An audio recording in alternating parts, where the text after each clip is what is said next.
Hoje a gente vai estudar a epístola do profeta Elias. Quem já estudou a epístola do profeta Elias? Quem já leu a carta do profeta Elias? Epístola e carta é a mesma coisa. Quem já leu? Levanta a mão. 1, 2, 3, 4 pessoas. Ótimo. Isso mostra o quê? De como a gente sempre vai precisar ler de Gênesis a Apocalipse. Às vezes a gente pode pensar, já sei de tudo, mas não tem nenhuma novidade agora na Bíblia, já li tudo. Não, Deus tem tesouros preciosos, como a epístola do profeta Elias. Nós vamos ler em 2 Crônicas, capítulo 21, versículo 11 a 15. Segundo livro das Crônicas, capítulo 21, versículo 11 a 15. Leiam comigo aqui.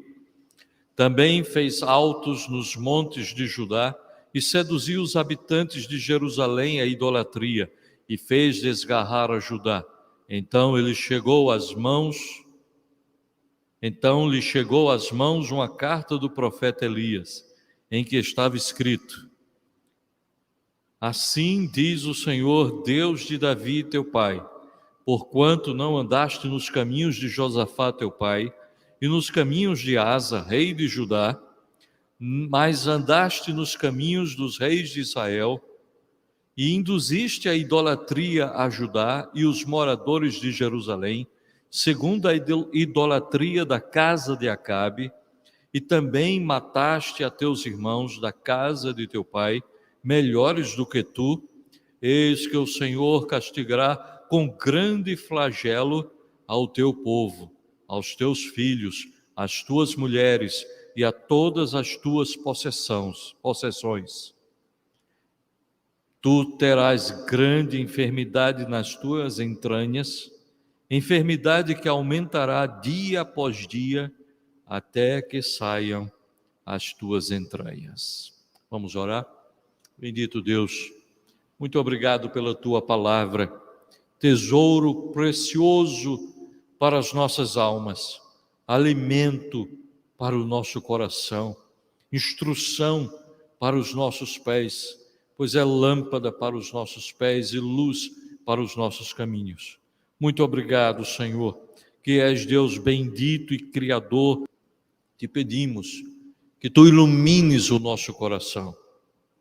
Traga, ó Deus, ao nosso coração entendimento, pois sem Ti a gente não vai entender nada. Precisamos de Ti, Senhor. Em nome de Jesus. Amém.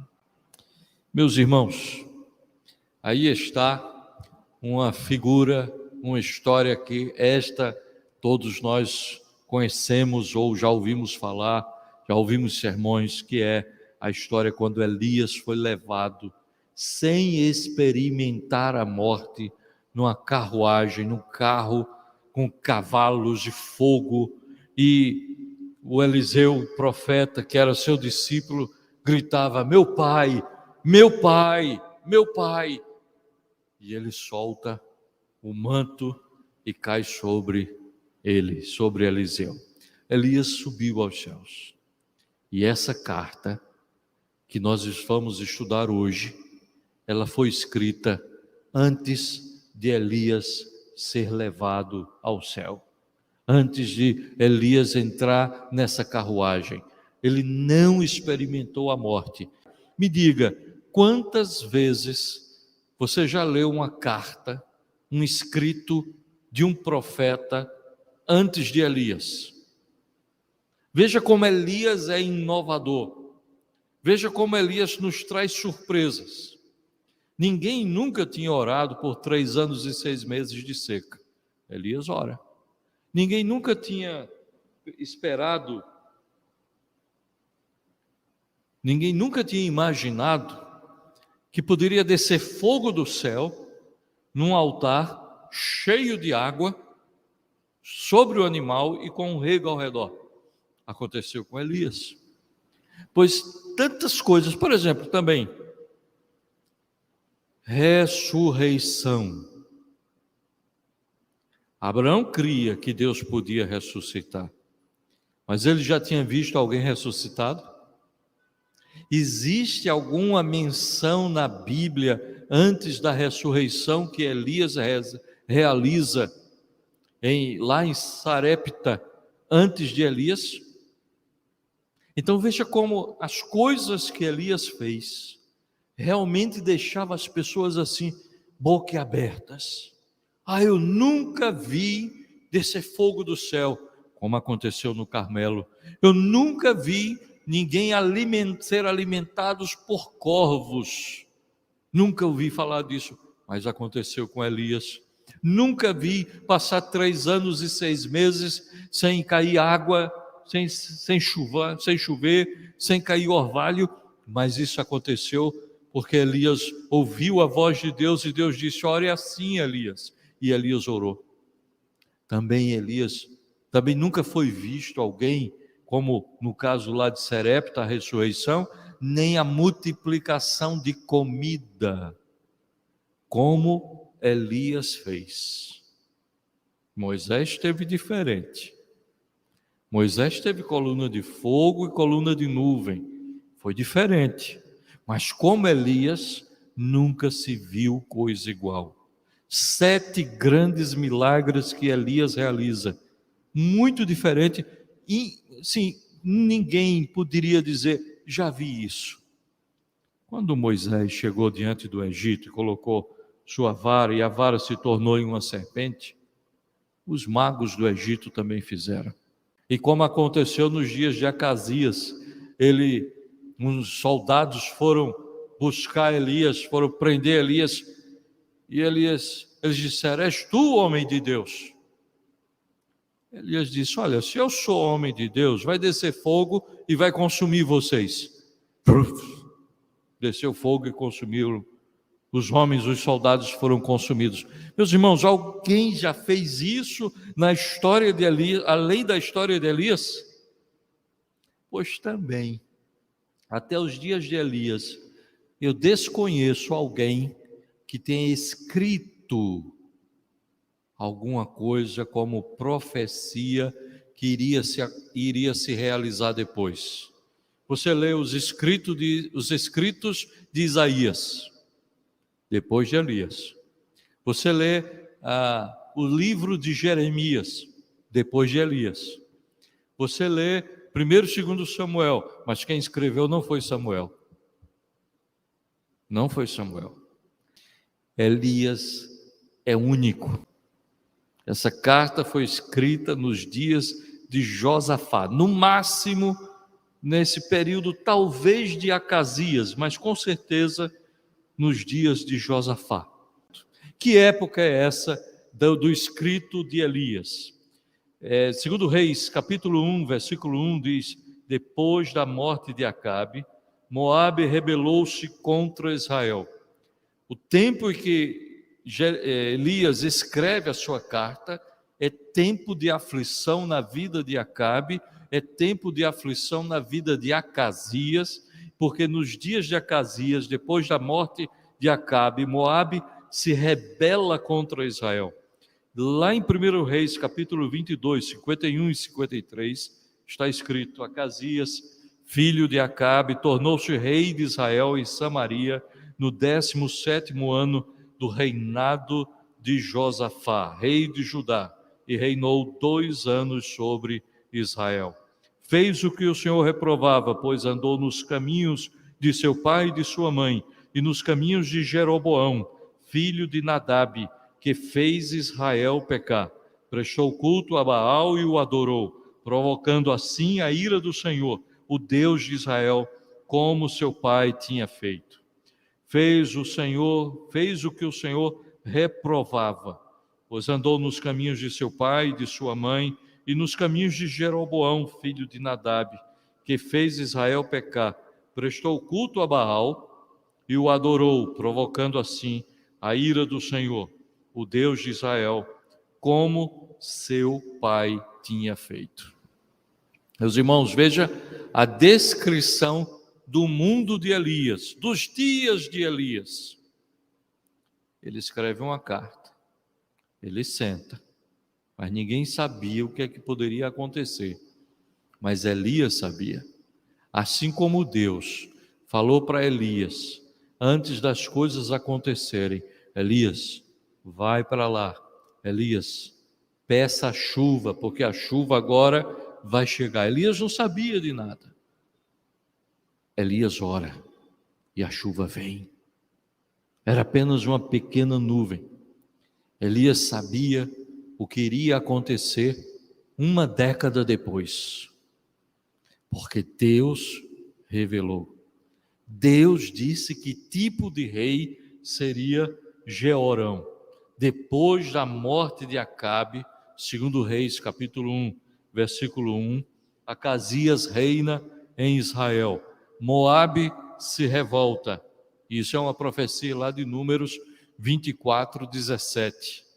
Acasias cai da escada, porque também tinha essa profecia. Josafá faz um acordo naval com Acasias. Deus reprova esse acordo. Acasias morre. Acasias morre. E Elias é trasladado. Aí vem o rei Jeorão. Aí sim. A carta está guardada. Alguém ficou responsável para levar essa carta até Jeorão, o quinto rei de Judá. Quinto rei de Judá. E ele fez o que era mal perante o Senhor. Quais foram as suas perversões? Um resumo. Quais foram as suas perversões? Ele matou todos os seus irmãos. É bonzinho ele, né?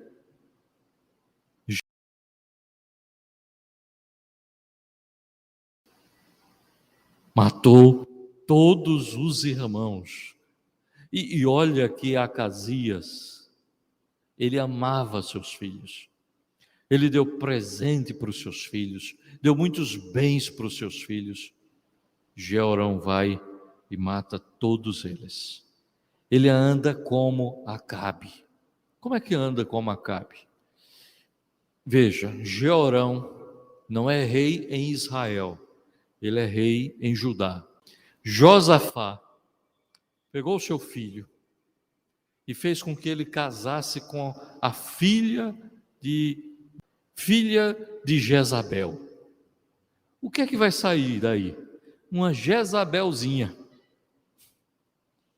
Ela influenciou do mesmo jeito que Jezabel influenciava Acabe, a esposa de Jeorão, que estava aproximada agora pelos laços familiares, começou a botar na cabeça dele: você precisa adorar Baal.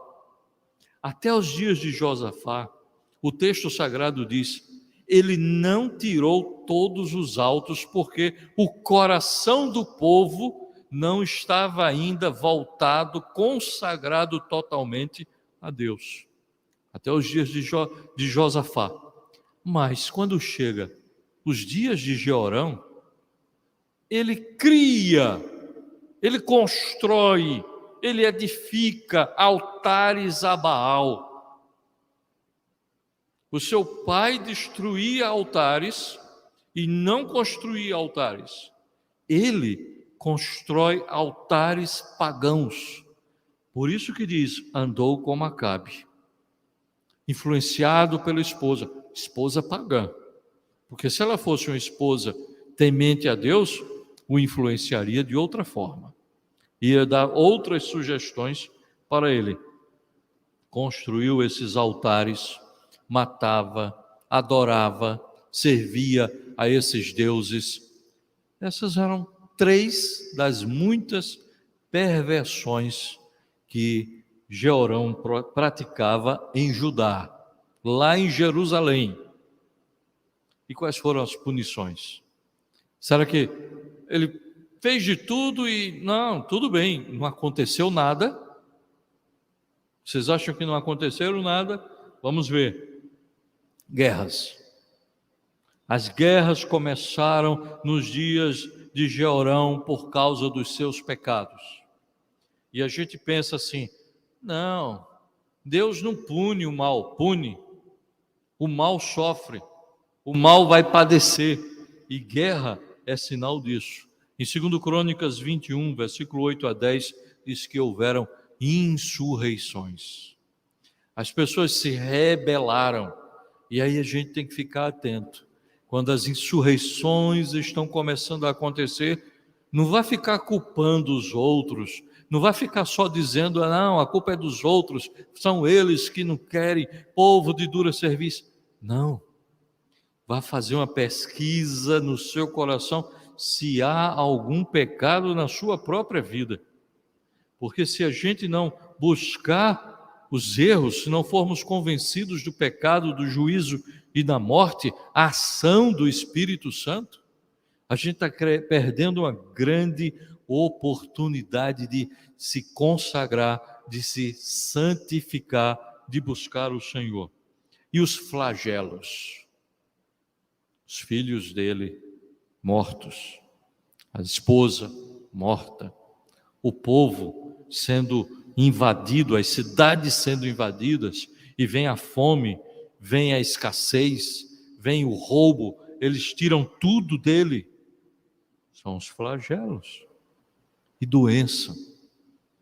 Deus disse que ele ia ter uma doença que ia corroer as entranhas deles, o intestino dele, até ao ponto das suas entranhas se derramarem, saírem de dentro dele. Ele ia piorar a cada dia. Isso não é pouco, não, isso é muito.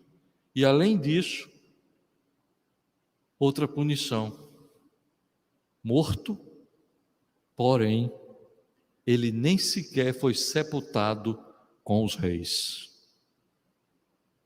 Nem sequer tinha gente chorando por ele.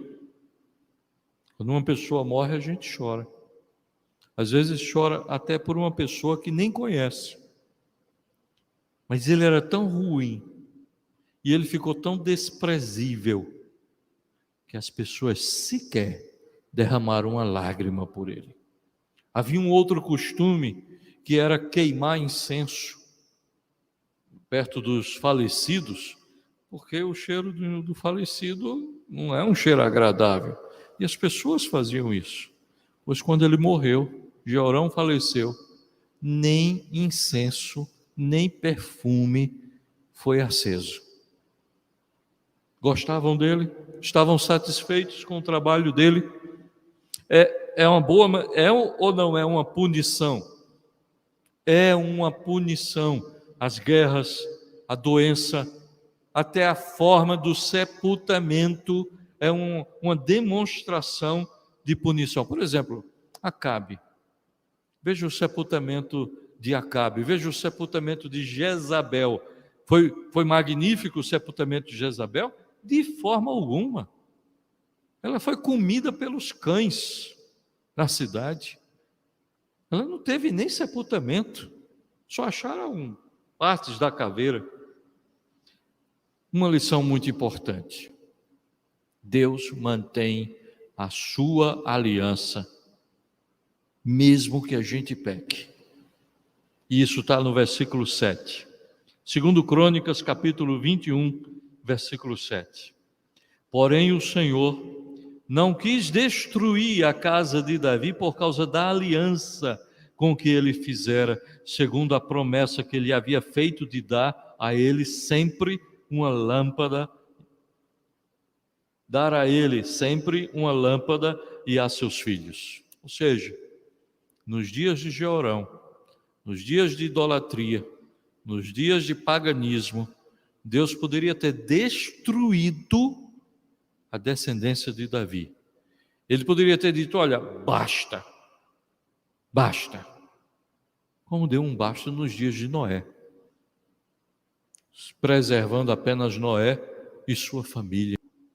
Mas ele disse: eu não vou destruir a descendência de Davi, porque eu fiz uma aliança. Essa lição, esse aprendizado, essa aplicação na nossa vida é muito valiosa.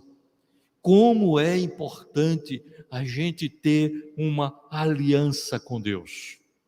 Como é valioso a gente manter a aliança com Deus. E mesmo que a gente quebre a aliança, Deus se mantém fiel. Deus se mantém firme. Deus não diz: já que você quebrou o acordo, então não tem mais nada a ver com você. Não é assim que a gente faz? Na nossa vida, no nosso mundo, o acordo é bilateral. Você faz sua parte, que eu faço a minha.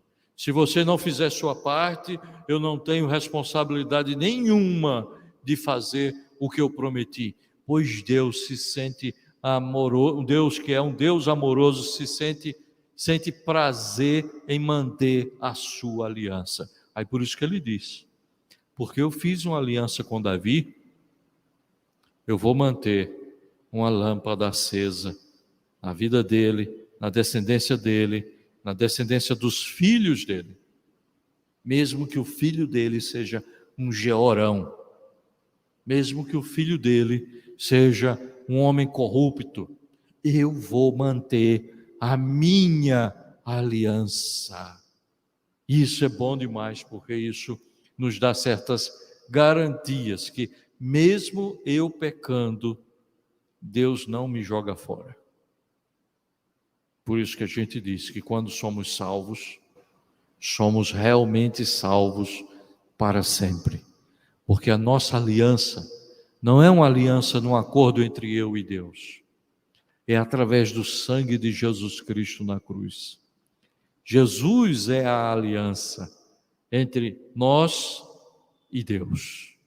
Jesus é quem derrama o seu sangue, o sangue do pacto, que ele diz: nova aliança no meu sangue. Deus vai quebrar a aliança? Não. Mesmo que eu esteja me distanciando do Senhor e fazendo as coisas erradas. Vamos lá em Êxodo, capítulo 2, versículo 23 e 24. Veja que lindo. Os filhos de Israel gemiam sob a escravidão. Isso não é lindo. Lindo é o que Deus faz. Os filhos de Israel gemiam sob a servidão, e por causa dela clamaram, e o seu clamor subiu a Deus. Ouvindo Deus o seu gemido, lembrou-se da sua aliança com Abraão, com Isaque e com Jacó. Deus ouviu a oração. Mas o que foi que eles fizeram? Eles choraram. O que foi que eles fizeram? Eles gemeram. O que foi que eles fizeram? Eles clamaram, eles oraram, eles disseram: Senhor, olha a nossa situação. E Deus, lembrando da aliança de Abraão, Isaque e Jacó. Por que que Davi não é citado aqui?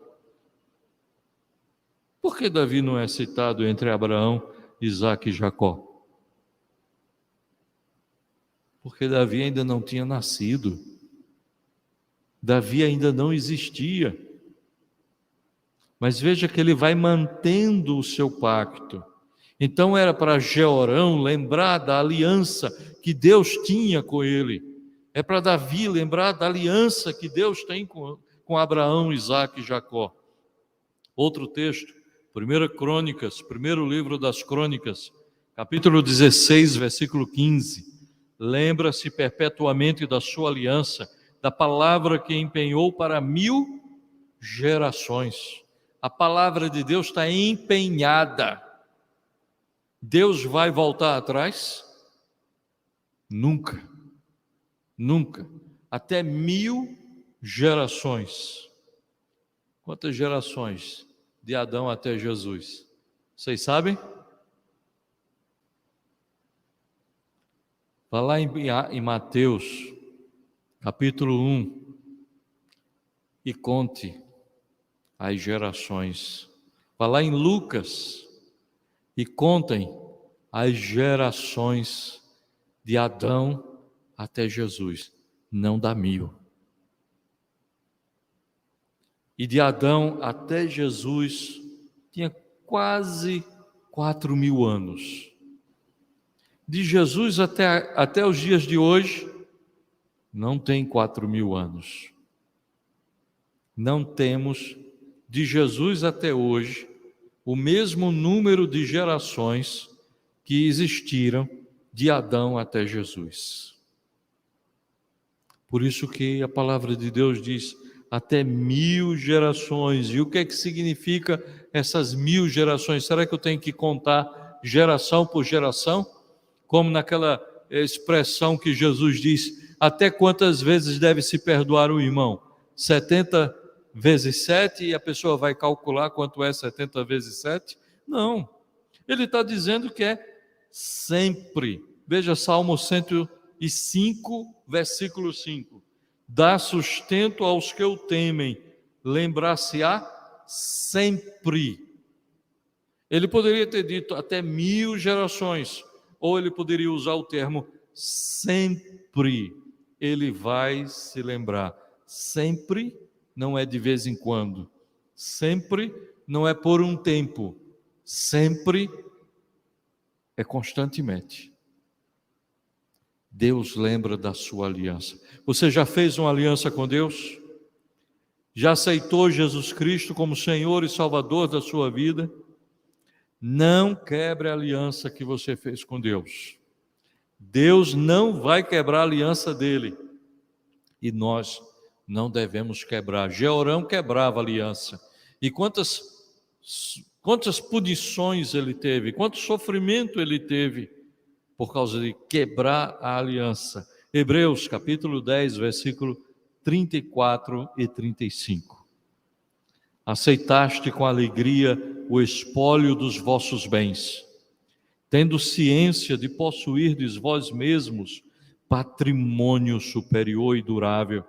Não abandoneis, portanto, a vossa confiança, ela tem grande galardão.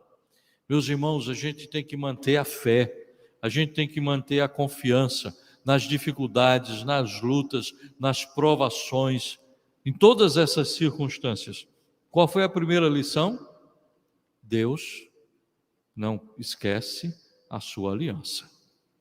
Deus não despreza a sua aliança. Deus não abandona aquele com quem ele fez aliança. A segunda lição é que Deus chama a gente para contrição. A gente olha a história de Jeorão, lê a carta de Elias.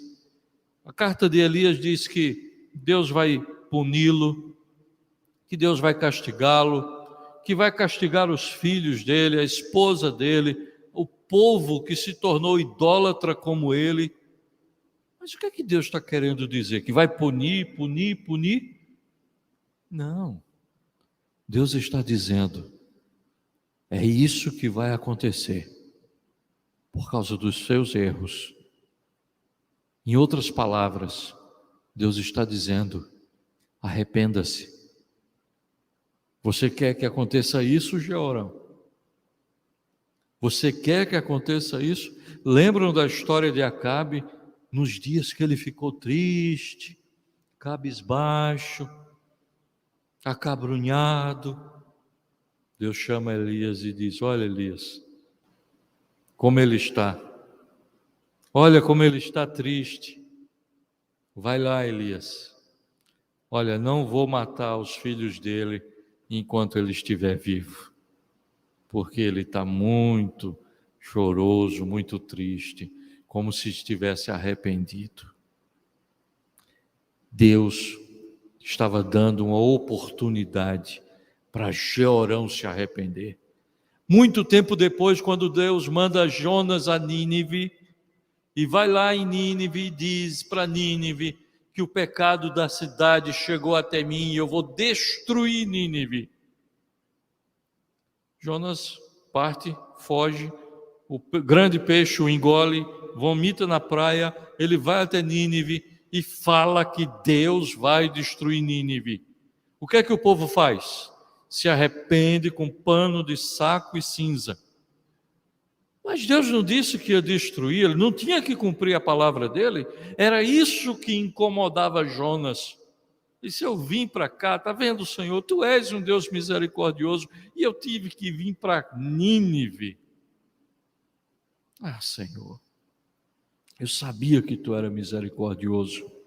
Segundo Samuel, capítulo 12, versículo 13, história de Davi. Então disse Davi a Natã: pequei contra o Senhor.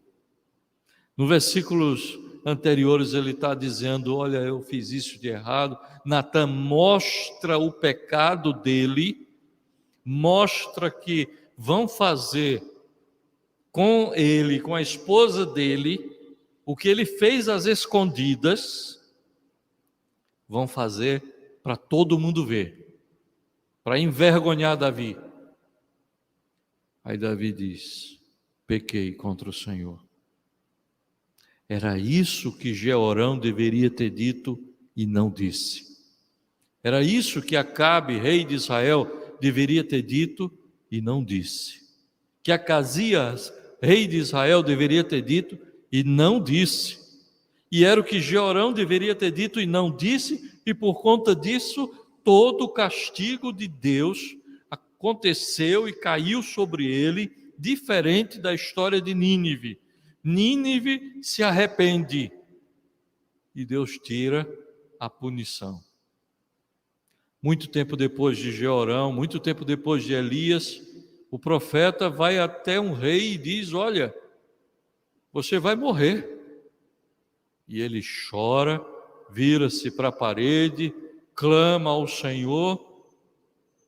E quando o profeta está no pátio, já estava no caminho indo embora, ele diz: volta, porque eu ouvi a oração dele e eu vou dar mais 15 anos de vida para ele. Está vendo a importância do arrependimento? E é justamente isso que ele está trazendo.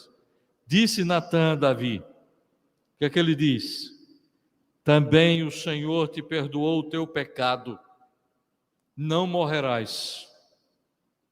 Como é bom, como é maravilhoso para a gente ter arrependimento verdadeiro. 1 Reis, capítulo 8, versículo 46 a 53.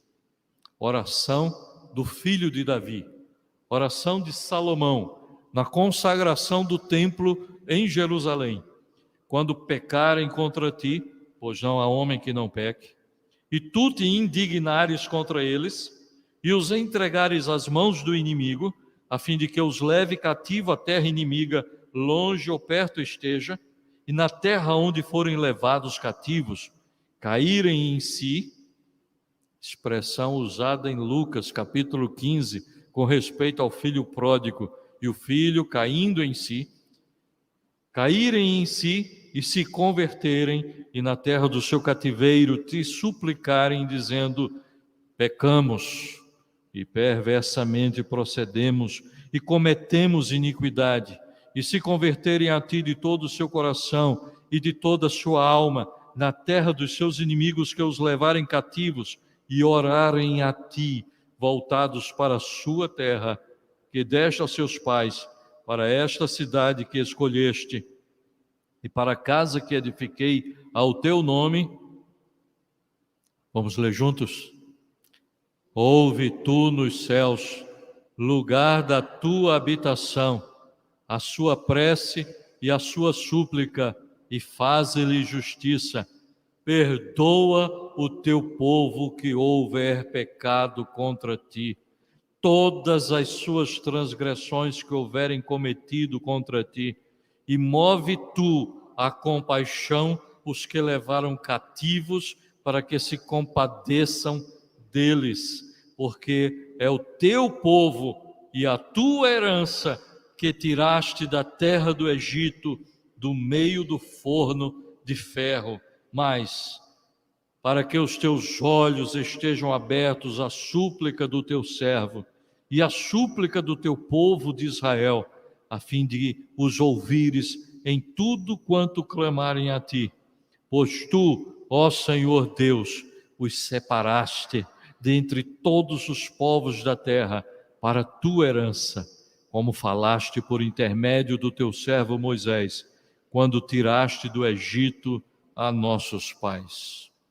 Já nos dias de Salomão, ele está dizendo: se eles se arrependerem, se eles pedirem perdão, até aquelas pessoas que levaram cativos esse povo, tu vais mover esse coração dos opressores para que eles sejam bondosos e tragam de volta o teu povo. Por causa do arrependimento. Quando Deus está dizendo para Jorão: as suas entranhas vão apodrecer, você vai adoecer nas suas entranhas, até que você se arrependa. É isso que Deus quer que Jorão faça, que ele se arrependa, que ele venha, que ele diga: não, Senhor, eu não quero isso. O profeta Elias não estava mais presente, talvez tenha sido Eliseu que tenha levado a carta, não está escrito quem levou a carta, mas a carta era real, a carta se cumpriu e o testemunho de Deus foi mantido. Deus chama a arrependimento, contrição. Quando ele diz: morrerás, Deus disse que eu vou morrer, então não tem mais jeito. Tem gente que pensa assim: o salário do pecado é a morte, então não tem mais jeito. Eu pequei, agora não tem mais jeito. Tem jeito, como teve para Nínive, como teve para Davi, como é descrito na oração de Salomão. Tem jeito, basta se arrepender e confessar e dizer: Senhor, pecamos. Salmo 78 diz isso. Isaías 57, 18 diz que também Deus está nos chamando ao arrependimento.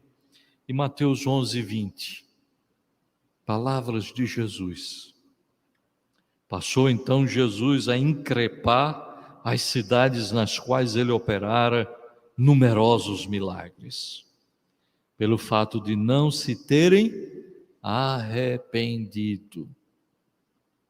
O aviso da punição é para chamar ao arrependimento.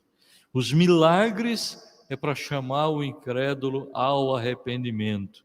E Jesus dizia no versículo 21, ai de ti, Corazim, ai de ti, Betsaida, porque se em Tiro e em Sidom se tivessem operado os milagres que em vós se fizeram, há muito que elas se teriam arrependido com pano de saco e cinza, quer dizer, arrependido visivelmente. E contudo vos digo, no dia do juízo haverá menos rigor para Tiro e Sidom do que para vós outras.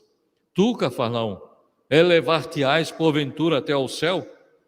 Descerás até o inferno. Porque se em Sodoma se tivessem operado os milagres que em ti se fizeram, teria ela permanecido até o dia de hoje. Digo-vos, porém, que menos rigor haverá no dia do juízo para com a terra de Sodoma do que para contigo. Terra que a gente sabe de sodomitas. Pois Deus está dizendo que vai ter menos rigor, vai ter rigor, mas vai ter menos para aqueles do que para estes, porque eles não se arrependeram. Não é sério? Deus está chamando sempre para o arrependimento. Lucas 17, 3 a 5. Acautelai-vos. Se teu irmão pecar contra ti, repreende-o. Se ele se arrepender, perdoa-lhe. Se por 7 vezes no dia pecar contra ti, e 7 vezes vier ter contigo, dizendo: eu estou arrependido, perdoa-lhe. Então disseram os apóstolos ao Senhor: aumenta-nos a fé. Porque para perdoar tantas vezes assim, tem que ter muita fé em Deus. Tem que estar com o coração voltado para Deus. Porque fé sem obras é morta. Ele está dizendo: quantas vezes você peca contra Deus? Quantas vezes Deus lhe perdoa? Quantas vezes seu irmão vai pecar contra você? Quantas vezes você deve perdoar? Deus mandou as ameaças através da carta para Jeorão. Deus queria que ele se arrependesse. Quando você sentir a repreensão de Deus, os castigos de Deus, as punições de Deus, os flagelos de Deus, Deus não está querendo lhe matar. Deus está querendo que você se arrependa, que você se volte para Ele. Ah, mas eu não sou como Jeorão. Não, não é. Mas pesquise no seu coração. Nunca é demais a gente buscar o perdão e o arrependimento de Deus. Há um hino que diz assim: louvai, louvai Cristo, bom mestre divino, por nós na cruz ele sofreu, morreu. E morreu tomando sobre si o castigo que era para a gente. Mas Jesus tomou o nosso castigo para a gente não morrer. Vamos crer nele, vamos viver para ele e vamos viver com ele. Vamos orar? Bendito Deus, dá-nos verdadeiro arrependimento. Perdoa, ó Pai, os nossos pecados. Nos conduz, ó Senhor, na Tua presença. Move o nosso coração para andar somente diante de Ti, fazendo o que Te agrada, ó Deus bendito e maravilhoso. Toma-nos pelas Tuas mãos e guia-nos pelo caminho eterno. Faze, ó Senhor, que amemos a Tua palavra, que nos deliciemos, ó Senhor, com a exposição, com a leitura, com as orações, o tempo de oração, louvando a Ti, ó Senhor, com as nossas vozes. Senhor, coloca mais do Teu Espírito Santo em nós. Dá-nos plenitude do Teu Espírito Santo, Senhor. Dá-nos plenitude e dá-nos, ó Senhor, vida em paz, vida tranquila. Cura as nossas enfermidades, cura as nossas tristezas. Tira de nós, ó Senhor, a angústia, a ansiedade. Isso não vem de nós, ó Senhor, nós não temos forças para fazermos isso. Pelo contrário, pecamos diante de Ti. Dá-nos, ó Senhor, a Tua bênção, em nome de Jesus. Amém.